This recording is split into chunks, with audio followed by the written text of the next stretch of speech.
Hi everyone, welcome back. We're here today in our 33-foot growing dome to wrap up our Garden Diary series that we've been doing here on YouTube and our Facebook and Instagram stories. I have been doing this series to show you that if I can do it, you can too. All of this has happened in the last 12 weeks. I am not a master gardener. I don't have a history of horticulture or permaculture. My experience with gardening was a backyard garden with my dad growing up, and we'd go to the big box stores and we'd buy plants and we put them in the ground and we would water them. And so this has been a learning experience for me as much as it has been for you.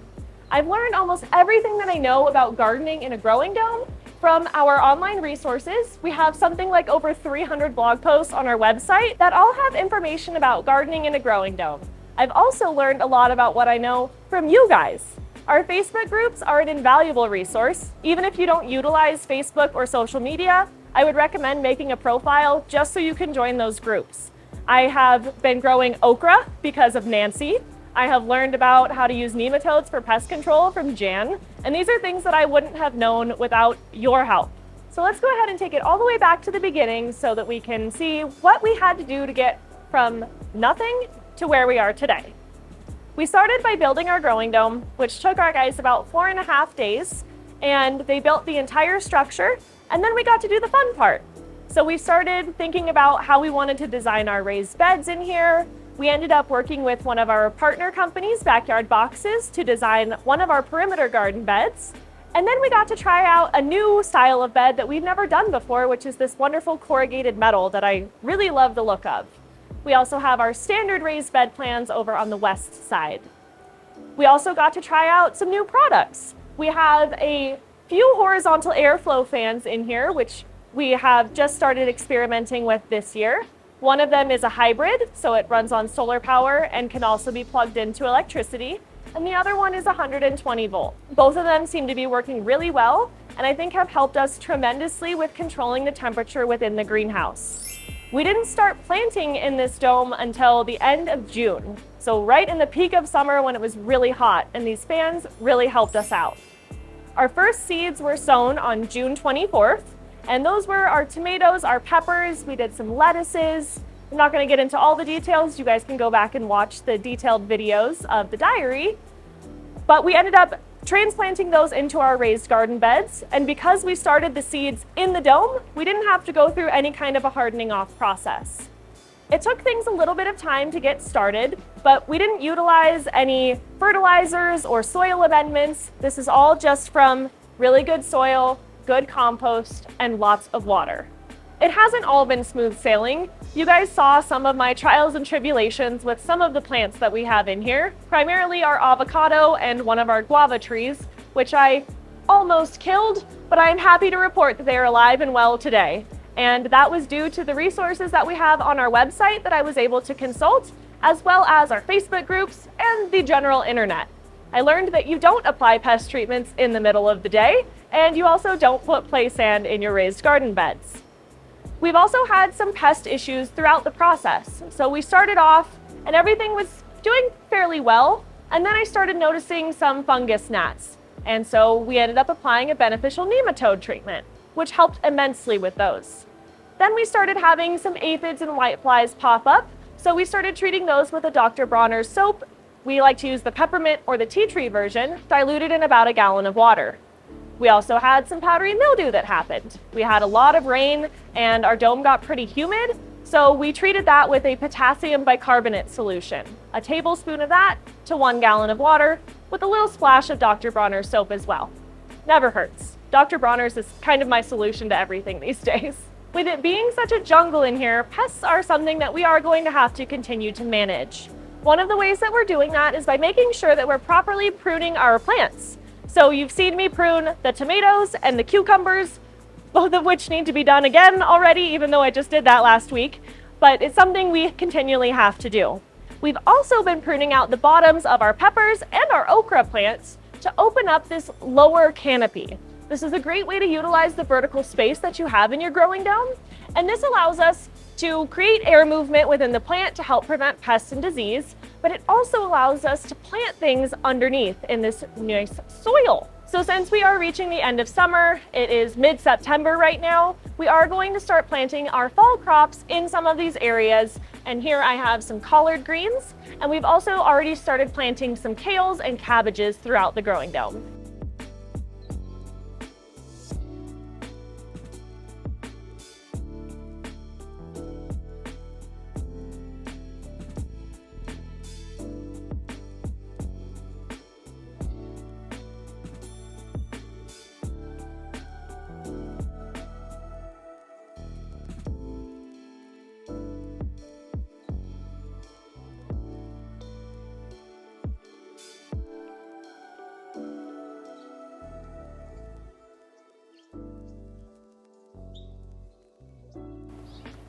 So it is time for us to do a third harvest, and we have tons of beans that have come in.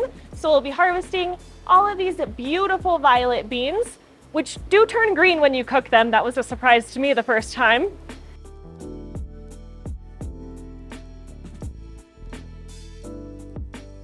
And we also have some squash down here that we need to harvest. Making our way through the greenhouse, we have our first few Brandywine tomatoes that are popping up, but they are not nearly close to ready. We have chocolate cherries that are ripening on the vine, and we have some kale plants right here that we'll be harvesting from for the third time. We have cosmos that are blooming. All of our hanging baskets have also filled out really nicely. Over here we have our marigolds, which are blooming and are beautiful, but are also helping us with pest control. We've already direct sown some turnips here for our fall crops, and we have our cucumber wall that I've already started harvesting from, and we will continue to do so because we have some little babies that have come up. While I'm over here, I do want to stress to you that the avocado is alive and looking wonderful, if I do say so myself, and our guava also has new leaves. It's still looking a little twiggy, but it'll get there.